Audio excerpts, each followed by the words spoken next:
ನಗರದಿಂದ ಮುಂಜಾನೆ ನೇರವಾಗಿ ನಾನು ಮುತ್ತಿಗೆ ಗ್ರಾಮಕ್ಕೆ ಭೇಟಿ ಕೊಟ್ಟು ಅಲ್ಲಿಯ ಪರಿಸ್ಥಿತಿಯನ್ನು ಅವಲೋಕನೆ ಮಾಡಿದ್ದೇನೆ. ಅಲ್ಲಿ ನಮ್ಮ ಜನರು ಕೋಲಿ ಸಮಾಜದವರು ಭಯಭೀತರಾಗಿದ್ದಾರೆ. ಈಗ ಮೂರ್ತಿ ಭಗ್ನಗೊಳಿಸಿದ್ದಾರೆ. ಪುನಃ ಮುಂದೆ ನಮ್ಮ ಮೇಲೆ ಏನಾದರೂ ದಬ್ಬಾಳಿಕೆನೇ ಮಾಡಬಹುದು ಎಂಬ ಭಾವನೆಯಿಂದ ಅಲ್ಲಿ ಜನರಿದ್ದಾರೆ. ತಕ್ಷಣ ಗ್ರಾಮಕ್ಕೆ ನಮ್ಮ ಸಮಾಜದವರಿಗೆ ರಕ್ಷಣೆ ಸರ್ಕಾರ ಒದಗಿಸಬೇಕು. ಆಮೇಲೆ ನಾನು ಭೇಟಿ ಕೊಟ್ಟ ಸಂದರ್ಭದಲ್ಲಿ ವೈಯಕ್ತಿಕವಾಗಿ ಅದು ತಕ್ಷಣ ಒಂದು ಮೂರ್ತಿ ಸ್ಥಾಪನೆ ಮಾಡೋ ಸಲುವಾಗಿ ಹೊಸ ಮೂರ್ತಿ ಸಲುವಾಗಿ ವೈಯಕ್ತಿಕವಾಗಿ 1 ಲಕ್ಷ ಸರ್ಕಾರ ಕಡೆಯಿಂದ ನನ್ನ ಅನುದಾನದಲ್ಲಿ 4 ಲಕ್ಷ ರೂಪಾಯಿಯನ್ನು ಬಿಡುಗಡೆ ಮಾಡಿದ್ದೇನೆ. ಒಟ್ಟು 5 ಲಕ್ಷದಲ್ಲಿ ಅಲ್ಲಿ ಸಮಗ್ರ ಅಭಿವೃದ್ಧಿ ಕೆಲಸಗಳು ಮಾಡಬೇಕು. ದುಡ್ಡಿನ ಕೊರತೆ ಇಲ್ಲ. ಇನ್ನೂ ಎಷ್ಟಾದರೂ ದುಡ್ಡು ಕೂಡ ಎಲ್ಲ ನನ್ನ ಸಮಾಜದವರು ಕೂಡ ಸಹಾಯ ಮಾಡ್ತಾರೆ, ಸಮಾಜದ ಗಣ್ಯ ವ್ಯಕ್ತಿಗಳು ಕೂಡ ಸಹಾಯ ಮಾಡ್ತಾರೆ. ನಾವೆಲ್ಲರೂ ಒಕ್ಕಟ್ಟಾಗಿ ಅಲ್ಲಿಯ ಒಳ್ಳೆಯ ಮೂರ್ತಿಯನ್ನು ಮಾಡಿ ಉದ್ಘಾಟನೆಯನ್ನು ಮಾಡ್ತಕ್ಕಂಥ ಕೆಲಸ ನಾವು ಮಾಡಬೇಕಂತೇಳಿ ನಿರ್ಧಾರ ತೆಗೆದುಕೊಂಡಿದ್ದೇವೆ. ಆಮೇಲೆ ತಕ್ಷಣ ಅವರಿಗೆ 8 ದಿನದ ವೈದ್ಯ ಕೊಟ್ಟಿನಿ. ಅವರಿಗೆ 8 ದಿನದಲ್ಲಿ ಯಾರು ತಪ್ಪಿಸ್ತಾರ ಅವರಿಗೆ ಬಂಧಿಸಿ ಅವರಿಗೆ ಗಡೀಪಾರು ಮಾಡಬೇಕು. ಅದು ಆಗಲಾರ ಸಂದರ್ಭದಲ್ಲಿ ನಾನೇ ವಿಧಾನಸೌಧ ಮುಂದೆ ಸತ್ಯಾಗ್ರಹ ಕೂಡ್ತೀನಿ ಅಂತೇಳಿ ಹೇಳಿ ಬಂದಿದ್ದೀನಿ. ಅದೇ ಮಾತು ಇಲ್ಲೂ ಹೇಳಿದ್ದೀನಿ. ಅದಕ್ಕೆ ನನ್ನ ಸಮಾಜದವರು ಕೂಡ ತಾಳ್ಮೆ ಸಹನೆಯಿಂದ ಇರಬೇಕು. ಬೇರೆ ಸಮಾಜದವ್ರಿಗೆ ಕೂಡ ತೊಂದರೆ ಆಗಬಾರ್ದು. ನಮ್ಗೆ ಸಿಗ್ತಕ್ಕಂಥ ನ್ಯಾಯ ಸಿಗಬೇಕು ಮತ್ತು ಬೇರೆ ಸಮುದಾಯದವರು ಕೂಡ ಒಳ್ಳೆಯ ಸಹಬಾಳ್ವೆಯಿಂದ ನಾವು ಇರಬೇಕು. ಅದರಿಂದ ಇವತ್ತು ನಮ್ಮದೆಲ್ಲ ಇದೆಲ್ಲ ಯುವಕರು ರಮೇಶ್ ಜಮಾದಾರ್, ನೀನು ಹೆಸರೇನು ರಾಕೇಶ್ ಸಿಂಗ, ರಾಕೇಶ್ ಜಮಾದಾರು ಎಲ್ಲ ಜಮಾದಾರ್, ತಳವಾರ, ವಾಲಿಕಾರ ಎಲ್ಲ ನಾವೇ ಹೊಸ ಮಂದಿ. ನಾವೆಲ್ಲರೂ ಕೂಡಿ ಇವತ್ತು ಇಲ್ಲೂ ಕೂಡ ಭಾಳ ದೊಡ್ಡ ಪ್ರಮಾಣದಲ್ಲಿ ಪ್ರತಿಭಟನೆ ಮಾಡಿ ಸರ್ಕಾರಕ್ಕೆ ಗಮನ ಸೆಳೀತಕ್ಕಂಥ ಕೆಲಸ ಪ್ರಯತ್ನ ಮಾಡಿದ್ದಾರೆ. ಸರ್ಕಾರದ ಪ್ರತಿನಿಧಿಯಾಗಿ ನನಗೆ ಮನವಿ ಮಾಡಿದರು. ನಾನು ಬಂದೀನಿ ಮತ್ತು ಜಿಲ್ಲಾಧಿಕಾರಿಗಳ ಕೂಡ ಕರೆಸಿ ಅದು ಸಮಗ್ರವಾದಂಥ ಮಾಹಿತಿ ತೆಗೆದುಕೊಂಡು ತಕ್ಷಣ ಅವ್ರಿಗೆ ಬಂಧಿಸಬೇಕು. ಆಮೇಲೆ ಅವ್ರಿಗೆ ಗಡೀಪಾರು ಮಾಡಬೇಕು. ನಮ್ಮ ಸಮಾಜಕ್ಕೆ ನ್ಯಾಯ ಕೊಡಬೇಕಂತೇಳಿ ನಾವು ಬೇಡಿಕೆ ಇಟ್ಟಿದ್ದೇವೆ. ಅದಕ್ಕಾಗಿ ತಾವೆಲ್ಲರೂ ಬಂದಿರಿ. ಇದನ್ನು ಅತ್ಯಂತ ರಾಜ್ಯ ಮಟ್ಟದಲ್ಲಿ ಪ್ರಧಾನಮಂತ್ರಿ ಹಿಡಿದು ಮುಖ್ಯಮಂತ್ರಿ ಹಿಡಿದು ಗೃಹ ಮಂತ್ರಿಯವರಿಗೆ ಅವರು ಈ ಸಂದೇಶ ರವಾನೆ ಆಗ್ತಕ್ಕಂಥದ್ದು, ನ್ಯಾಯ ಕೊಡಿಸ್ತಕ್ಕಂಥದ್ದು ಮಾಧ್ಯಮದವರು ಕೂಡ ಮಾಡ್ಬೇಕಂತೇಳಿ ಕೇಳ್ಕೊಂಡು ಯಾಕೆ ಈ ತರ ಆಗುತ್ತೆ? ನಿಮ್ಮ ಸಮಾಜದ ಯುವಕನ ಆತ್ಮಹತ್ಯೆ ಆಯ್ತು, ಈಗ ನಿಶಾಣ ಅಂಬಿಗರ ಚೌಡನವರ ಮೂರ್ತಿ ಭಗ್ನ ಆಯ್ತು, ಹೋಗೋದು ಬಂದದ ಅವ್ರಿಗೆ. ಯಾಕಂತ ಈ ತರ ಅದೇ ಹೋಗೋದು ಬಂದದ ಬರ್ತದ ಮುಂದೆ ಸರ್ಕಾರ ಯಾಕೆ ತಮ್ಮ ಸಮಾಜಕ್ಕೆ ರಕ್ಷಣೆ ಅಲ್ಲ ಮತ್ತೆ ಮಾಡ್ಬೇಕಲ್ಲ. ಇದು ಎಲ್ಲ ಓಪನ್ ಅದಲ್ಲ. ಮತ್ತೆ ಇದುವರೆಗೂ ಆಯ್ತು. ಕೆಲವೊಂದು ವಿಚಾರದೊಳಗ ನೀವು ಅಸಮಾಧಾನ ವ್ಯಕ್ತಪಡಿಸಿದ್ದೀರಿ. ತಮ್ಮದೇ ಸರ್ಕಾರದ ಅದರೊಳಗೆ ನೀವು MLC ಆಗಿದ್ದೀರಿ, ನೀವು ಜನಪ್ರತಿನಿಧಿ ಇದ್ದೀರಿ. ಒತ್ತಡ ಹಾಕದಲ್ಲಿ ಎಲ್ಲರ ಹಿನ್ನಡೆ ಆಗ್ತಾ ಇದೆ. ಪ್ರಾಮಾಣಿಕವಾಗಿ ಪ್ರಯತ್ನ ಮಾಡ್ತಾ ಇದ್ದೀನಿ. ನಂದು ವಿಚಾರಗಳು ನೀವೆಲ್ಲ ವಿಧಾನ ಪರಿಷತ್ತಿನಲ್ಲಿ ನೋಡಿದಿರಿ. ಸಮಾಜದ ಬಗ್ಗೆನೇ ಮಾತಾಡೀನಿ. ಈ ಸಲ ಇದರಲ್ಲಿ ಹೆಚ್ಚಿನ ಸಬ್ಜೆಕ್ಟ್ ನನವೇ ಬಂದಿವು.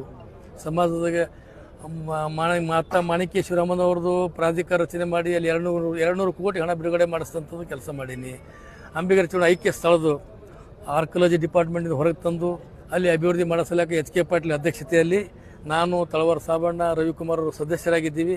ಅದರ ಸಮಗ್ರ ಅಭಿವೃದ್ಧಿ ಕೂಡ ಪ್ರಯತ್ನ ಮಾಡ್ತಾ ಇದ್ದೀವಿ. ಆಮೇಲೆ ಅಂಬಿಗರ ಚೌಡ ಮೂರ್ತಿ ಸ್ಥಾಪನೆ ಮಾಡೋದು, ಗುಲ್ಬರ್ಗದಲ್ಲಿ ಈ ಗಾರ್ಡನ್ ಬಲ್ಲಿ ಮಾಡ್ಬೇಕಂತೇಳಿ ನಿರ್ಧಾರ ಮಾಡಿದ್ದೀವಿ. ಅದನ್ನು ಕೂಡ ಈ ವರ್ಷಿನ ಜಯಂತಿ ಒಳಗಡೆ ಯಾವುದೇ ಅಡ್ಡಿ ಆತಂಕ ಬಂದರೂ ಕೂಡ ಇಲ್ಲಿ ಮೂರ್ತಿ ಸ್ಥಾಪನೆ ಆಗ್ತದೆ. ರಾಜ್ಯದಲ್ಲಿ ಕೂಡ ವಿಧಾನಸೌಧ ಮುಂದೆ ಕೂಡಬೇಕಂತ ನಮ್ಮ ಪ್ರತಿಪಾದನೆ ಇದೆ.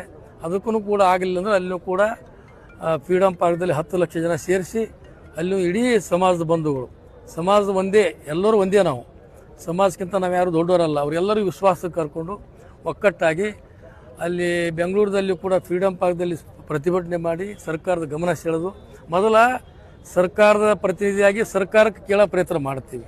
ಅದಾಗಲಿಲ್ಲ ಅಂದ್ರೆ ಮತ್ತೆ ಕಡೆ ಯಾಕ್ರೆ ಒಂದೇ 2ನೇ ಹಾದಿ ಅದೇ ಅಲ್ಲ. ಪ್ರಭಾವಿ ಜೊತೆ ಇರ್ತೀರಿ, ನಿಮ್ಮಿಂದ ಸಮಾಜಕ್ಕೆ ಜಾಸ್ತಿ ನಿರೀಕ್ಷೆ ಇದೆ ಅಂತ. ಅವ್ರಿಗೂ ಅದ, ನನಗೂ ಅದ. ನಾ ಏನು ಇಲ್ಲ ಅಂತೀನಿ ನಿಮ್ಗೆ, ನಂದು ನಿರೀಕ್ಷೆ ಅದ. ಈ ಗುಲ್ಬರ್ಗ ಶಾಸಕರಿಗೆ ಏನಾಗ್ಯದ ರೀ, ಇವ್ರು ಇಂಥ ಓಟ್ ಕೇಳಕ್ಕೆ ನಮ್ಮಲ್ಲಿ ಬರ್ತಾರೆ. ಎಷ್ಟು ಮಂದಿ ಶಾಸಕರು ನಮ್ಮ ಜನರು ಓಟ್ ತೊಗೊಂಡೆ ಆರಿಸಿ ಬರ್ತಾರೆ. ಅವಾಗ ಬಂದು ಮನೆ ಬಾಗಿಲಿಗೆ ಬಂದಿರ್ತಾರೆ, ನೀವು ಭಾಳ ಒಳ್ಳೆಯವರು, ನಿಮ್ಮ ಗುರು ನಿಶರಣಪ್ಪ ಅಂತ ತಾರೀಫ್ ಮಾಡ್ತಾರೆ. ಒಬ್ಬರ ಸ್ಟೇಟ್ಮೆಂಟ್ ಕೊಡ್ಬೇಕಲ್ಲ, ಇದು ಹೀನ ಕೃತ್ಯ, ಇದಕ್ಕೆ ನಾ ಖಂಡನೆ ಮಾಡ್ತೀನಿ ಅಂತ ಒಬ್ಬರ MLAಗಳು ಹೇಳ್ಬೇಕಲ್ಲ. MLCಗಳು ಹೇಳ್ಬೇಕಲ್ಲ, ಇಲ್ಲಿ ಪಕ್ಷಾತೀತವಾಗಿ ರಾಜಕೀಯ ರಹಿತವಾಗಿ ಹೇಳ್ಬೇಕಲ್ಲ. ಅದಕ್ಕೆ ಬಗ್ಗೆ ನನಗೆ ಬೇಸರದ. ಅವರು ಜಿಲ್ಲಾ ಆಡಳಿತದವರು ಕೂಡ ತಕ್ಷಣ ಜಿಲ್ಲಾಧಿಕಾರಿ ಹೋಗಿ ಭೇಟಿಯಾಗಿ ಬರಬೇಕಾಗಿತ್ತು, ಅವ್ರು ಹೋಗಲಿಲ್ಲ. SP ಕೂಡ ಹೋಗ್ಬೇಕಾಗಿತ್ತು, ಹೋಗಿಲ್ಲ. ಮತ್ತು ಬೇರೆ ಬೇರೆ ಸಂದರ್ಭದಲ್ಲಿ ಬೇರೆ ಬೇರೆ ಮಹಾನ್ ಶರಣರದ್ದು ಏನಾದ್ರು ಅಲ್ಲೇ ಮನ್ಕೋತಾರೆ ಹೋಗಿ ಇವ್ರು ಹಾಸಿಗೆ ಹಾಕೊಂಡು, ಹಳಿ ಕೌಂದಿಗಳು ಹಾಕೊಂಡು. ಈ ನಮ್ಮ ಸಮಾಜದ ಒಂದು ಗುರುವಿಗೆ ಬಸವಣ್ಣ ಇವ್ರ ಮಾತು ಕೇಳ್ತಿದ್ದ, ಇವರು ಅವ್ರ ಮಾತು ಕೇಳ್ತಿದ್ದಿಲ್ಲ, ಅಷ್ಟು ಗಟ್ಟಿ ಮತ್ತೆ ನಮ್ಮ ಅಂಬಿಗರ ಚೌಡಯ್ಯ. ಅಂಥವ್ರಿಗೆ ಅದೆಲ್ಲ ನೋಡೇ ಅವನ ವಿಚಾರಗಳು, ಅವ್ರ ಮಾತುಗಳು ಕೇಳಿ ಬಸವಣ್ಣವರೇ ನಿಜ ಶರಣಿ ಅಂತ ಹೇಳಿ ಇದು ಬಿರುದು ಕೊಟ್ಟರು. ಬಿಜ್ಜರಾಜರ ಮಗ ತೀರ್ಕೊಂಡ್ರ, ಹಾವು ಕಡೆ ತೀರ್ಕೊಂಡ್ರು, ಪುನಃ ಅವನಿಗೆ ಆ ಹಾವು ಕಡೆ ಅದೇ ಹಾವಿಗೆ ಕರೆದು ವಿಷ ಹೀರಿಸಿ ವಿಷ ತೆಗೆದುಕೊಂಡು ಪುನಃ ಅವನಿಗೆ ಸತ್ತವ್ರಿಗೆ ಜೀವಿತ ಮಾಡಿದಂಥ ಶರಣ ಯಾರಾದರೂ ಅಂದ್ರೆ ಈ ನಮ್ಮ ಕುಲದಲ್ಲಿ ಹುಟ್ಟಿದ ನಿಜ ಶರಣ ಅಂಬಿಗರ ಚೌಡಯ್ಯ. ನಮ್ಮ ಜನ ಉಪವಾಸ ಇರ್ಬೋದು, ಯಾರಿಗೂ ಭಿಕ್ಷೆ ಬೇಡೋರಲ್ಲ, ಕೊಡುವ ಕೈ ಬೇಡುವ ಕೈ ಅಲ್ಲ. ಅಂಥ ಶರಣರಿಗೆ ಅನ್ಯಾಯ ಆಗಿದೆ. ಈ ಗುಲ್ಬರ್ಗ ಜಿಲ್ಲೆಯ ಶಾಸಕರುಗಳು ತಕ್ಷಣ ಪ್ರತಿಕ್ರಿಯೆ ನೀಡಬೇಕು, ಖಂಡನೆ ಮಾಡಬೇಕು. ಸಮಾಜಕ್ಕೆ ನ್ಯಾಯ ನಾವು ಒಬ್ಬನಿಗೆ ಕೊಡೋದಾಗಲ್ಲ. ಎಲ್ಲ ಒಂದೇ ಸಮಾಜದಿಂದ ಯಾವನು ರಾಜಕೀಯದಾಗ ಆಗೋದಾಗಲ್ಲ, ಯಾರು ಮಂತ್ರಿ ಆಗೋದಾಗಲ್ಲ. ಎಲ್ಲ ಸಮಾಜದವ್ರು ಸೇರಿದ್ರೆ ಒಬ್ಬ ಮಾತ. ತಮ್ದಂತಲ್ಲ ಸರ್, ತಮ್ಮದೇ ಸರ್ಕಾರ ಅದಲ್ಲ, ತಮ್ಮದೇ ಪಕ್ಷದ ಸರ್ಕಾರ ಅದ. ಶಾಸಕರಿಗಿಂತ ಸರ್ಕಾರಕ್ಕೆ ಜಾಸ್ತಿ ಇದು ಇರುತ್ತೆ. ಹೌದು, ಮತ್ತೆ ಶಾಸಕರು ಹೋಗಿ ಹೇಳ್ಬೇಕಲ್ಲ, ಸರ್ಕಾರಕ್ಕೆ ಹೇಳ್ಬೇಕಲ್ಲ. ಸರ್ಕಾರದ ಮೇಲೆ ನೀವು ಒತ್ತಡ ಹೇರಿದ್ರೆ ಆಗ್ಬೋದಲ್ಲ ಅಂತ. ಇನ್ನು ನಮ್ಮನ್ನ ಹೇಳಂತ ಹೇಳ್ತೀವಿ, ಒತ್ತಡ ಹಾಕಿ ಹೊಸ ಮೂರ್ತಿ ಕಟ್ಟೋದಂತ ಕಿಡಿಗೇಡಿಗಳು ಏನ್ ಮಾಡ್ರಲ್ಲ, ಅವ್ರ ಆರೋಪಿಗಳಿಗೆ ಶಿಕ್ಷೆ ಆಗ್ಬೇಕಲ್ಲ. ಹೊಸ ಮೂರ್ತಿ ಕಟ್ಟಿದ್ರಿ ಮತ್ತ ಮೂರ್ತಿ ಮೇಲೆ ಭಗ್ನ 100ಕ್ಕೆ 100 ಪಟ್ಟ. ಇಲ್ಲಿ ಅವ್ರಿಗೆ ನಮ್ಮ ಸಮಾಜ ಸನಿಕ್ ಯಾರು ಬರಂಗಿಲ್ಲ. ನಮ್ಮ ಸಮಾಜ ಅಂದ್ರೆ ಹೆದರ್ತಾರ. ನಾವ್ ಯಾರ ಸನಿಕ್ ಹೋಗಲ್ಲ, ನಮ್ಮ ಸನಿಕ್ ಬಂದ್ರೆ ಬಿಡಲ್ಲ.